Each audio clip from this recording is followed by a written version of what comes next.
What we have now is not sustainable. Our transportation system based on fossil fuels is just not sustainable.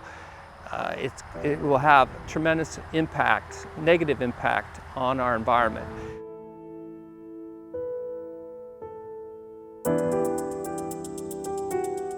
But EVs we can keep our lifestyle as it is, having mobility that we're accustomed to, but have very little impact, or a lot less impact on our environment.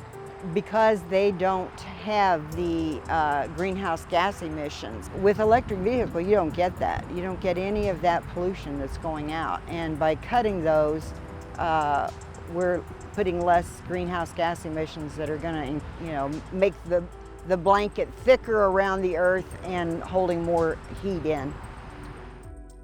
We'll have our 3rd annual electric vehicle ride and drive event. So it's called EVs for Everyone. It not only has existing owner-operator cars, so people who own them can bring them to the cruise-in portion, and the public can ask them questions about their range, what they perform like in cold weather, hot weather, all those kind of questions we're all eager to know about. And then there are also the auto dealers bring over their new vehicles that people can test drive them. And we also not only have electric vehicles, we try to have vendors and exhibitors for all kinds of things that could save on pollution.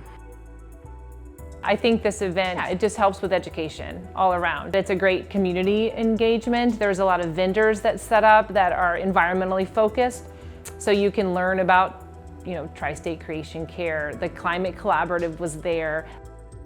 Our Sheriff Noah Robinson was there with their new Tesla for the Sheriff's Department, and he gave rides to whomever wanted one. So it's just a lot of fun and great to bring awareness to electric vehicles in our community and the need for more infrastructure around that as well. Transportation is one of the higher segments of what's contributing to greenhouse gas emissions, and that's why we're working on it.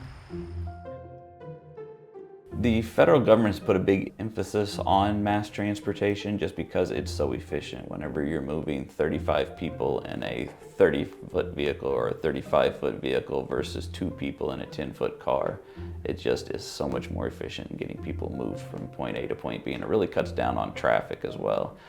And we've had hybrids in our fleet since 2006, but this is a newer generation of hybrid that actually can run fully electric. So we have 5 of these right now. We have 2 more on order.